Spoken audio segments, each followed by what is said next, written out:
Not enough in terms of really restoring the Everglades. There's been some progress with regards to mod waters, which of course involves trying to redirect the water flow to the south into Everglades National Park.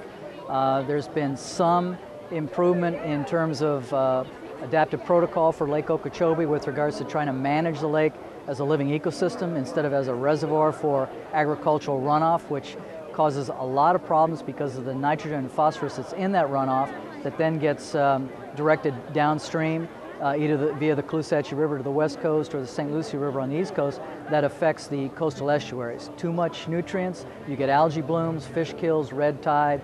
It destroys the entire marine ecosystem. What happened with the money? We have seen that there is funds available for the conservation, and it has been in the past, but it seems that nothing happened. Yeah, unfortunately, the political will is not keeping pace with the funding to be able to help with the restoration efforts. There's been some progress, as I said, with regards to improving and enhancing flow to the south, but quite frankly, there's a limited amount of storage capacity that's needed to handle the excessive release from Lake Okeechobee during the wet, rainy season.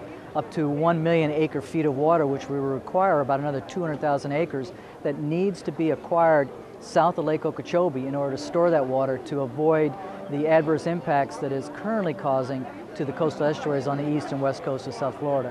What happened with the sugar industry in all this matter? The sugar industry, unfortunately, still controls the elected officials at the state level, to some extent at the local level, and certainly also at the national level. They benefit from the Farmers Bill, which provides for price support to allow the sugar industry to continue to farm sugarcane in South Florida. They have been an obstacle in terms of the efforts that need to take place to provide for adequate storage and treatment of runoff from Lake Okeechobee.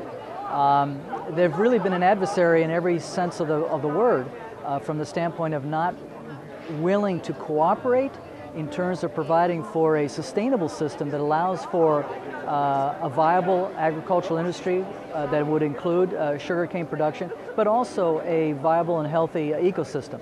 Unfortunately, we're fighting constantly to try to provide a compromise and find middle ground to not only protect Lake Okeechobee, but our coastal estuaries. Well, you know, if you recall a number of years ago under the Chris administration, Governor Chris at that time was looking at acquiring the entire 187,000 acres under ownership of U.S. Sugar. And unfortunately, because of the economy, and then with the change in the governor to Rick Scott, who did not support purchase of land for storage, what had initially been wonderful intentions to buy enough land to store and treat the runoff from Lake Okeechobee kind of fell by the wayside to where only 26,000 acres was acquired, principally to be used for stormwater treatment, but not nearly enough land for the adequate storage of runoff from Lake Okeechobee. You have been advocating about this since many years ago. What happened to you?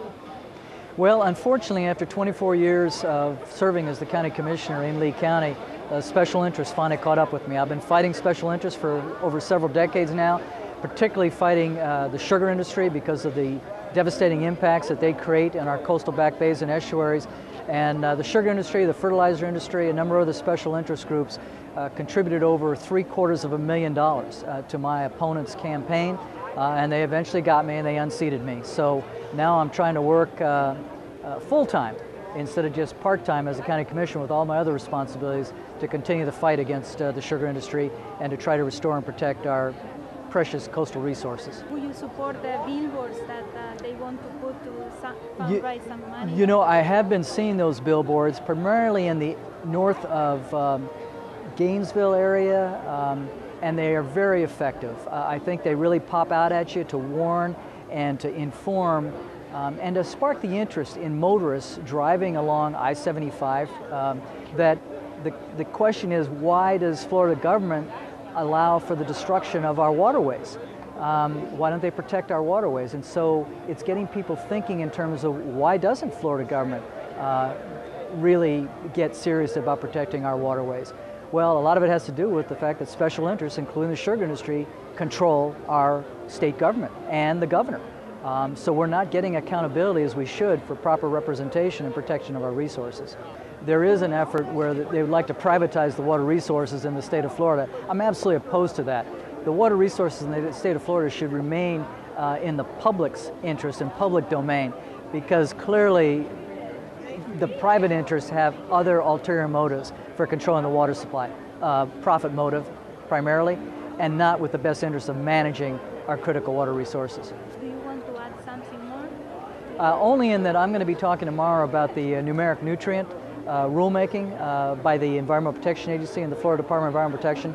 And what I would like to say is that the Florida Department of Environmental Protection has been abdicating its responsibility for a couple of decades now, and this is no time for the Environmental Protection Agency to allow the Florida Department of Environmental Protection to provide oversight over the control and management of nutrients. The state has shown that the fact that they don't provide in their rulemaking the protection of some 85% of our waterways in the state of Florida, that they don't provide for nutrient downstream protective values, that they exempt the Everglades agricultural area, which is one of the primary sources of nitrogen and phosphorus in the watershed, that they don't go far enough in terms of protecting our water resources. So I'm going to speak tomorrow about the importance of the Environmental Protection Agency staying on track with their rulemaking concerning the numeric nutrient criteria to protect our water resources.